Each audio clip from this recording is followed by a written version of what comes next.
Hello everyone, it's Autumn here and welcome back with another GTA 5 video. Today I'm going to be talking about the top 5 best vehicles to own in online. Now this is solely my own opinion, so if a vehicle that you think is the best didn't appear on the list, then that's fine because it's your own opinion. Just before I start, I'm going to exclude the Oppressor Mark II from this list solely due to the fact that it's on every list like this, plus it has also been nerfed recently so it isn't as good as it used to be. Alright, starting off at number 5 we have the Hydra. Now, the reason I put the Hydra here was mainly because of how versatile it is in the air. When you're flying, it can easily maneuver away from buildings and can stay upside down for a really long time. Plus, it's a VTOL, which means that it can take off and land practically anywhere. You can request a vehicle to be brought to you and it will spawn nearby, such as a helipad, which makes it great for easily getting around the map and only needing to travel a short distance to get it as opposed to picking it up at the airport. With the VTOL mechanic, you can also land on any location or building that you want if you're doing missions or trying to get hide from cops or griefers, etc.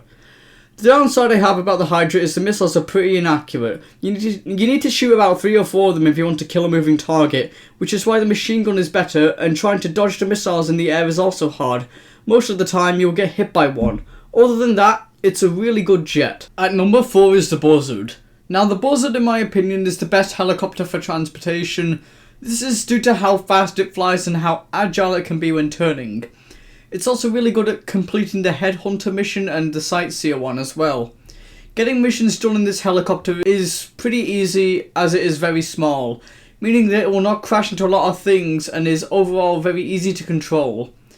It's one of the best starter vehicles for new players and it only costs around 1.75 million, which you can easily get in around a day or two. With this ability of being agile and small, it can land almost anywhere, similar to the Hydra that we talked about before. One slight concern I have with the Buzzard though is that it is very bad at having armor. It can only take one shot by an RPG or homing launcher and it will be blown up. Then that's pretty much it for the Buzzard. Number 3 is the Khanjali. Now you might be shocked that this is only 3rd, but hear me out. The Khanjali is a really good tank, I have to admit that. It is much better than the Rhino tank because it has more armor, better weapons, better cannon, and is also faster.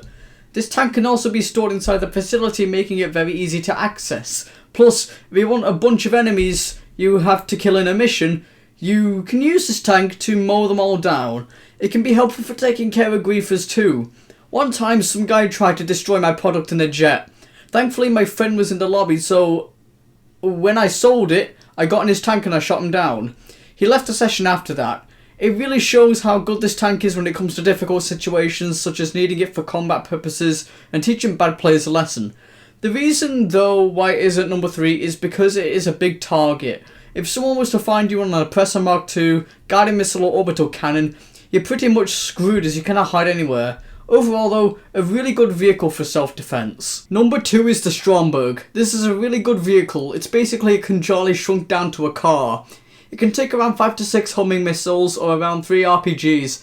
I might have to check over that, but just know it can take a lot of explosions. It also has a built-in rockets and machine gun, making it easy for missions where you need explosives on the ground. Not only that, but the best feature is that it can transform into a submarine underwater. Once there was a guy who was killing me doing a bunker cell mission. He didn't destroy my product for some reason and was a new player.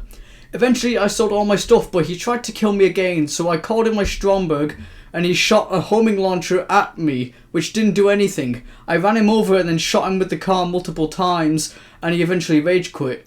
The Stromberg has saved me on multiple occasions, which is why it is so high on the list. And number 1 is surprisingly the Terabyte. The reason for this is because of the efficiency of the vehicle. It makes the game 10 times easier and quicker, and you can also make good money from it if you have the drone upgrade. You can upgrade your weapons in there, so you don't need to head back to the bunker to do that. You can also resupply all your businesses with the screen inside, so no need to go back and resupply there, which means you can save a lot of time travelling across the map. With the drone station you can launch missions such as diamond shopping, which allows you to gain 31,000 when completed. Mixes in with 2 more missions from the Terabyte and that is around 100k profit from just 3 jobs. Best of all, it can take up to 24 RPGs to destroy it. Yeah, that's right, 24 RPGs. That gives you plenty of time to escape if needed. The drone has also got a stun feature which can get griefers to stay away from you, and it can also explode to destroy any vehicles they might be using or to explode them. There aren't really any downsides I have with this vehicle other than having a 30-minute cooldown on the missions. Other than that, guys, I hope you enjoyed the video. Please make sure to like and subscribe. And as always, take care, peace out, and I hope you enjoy your day.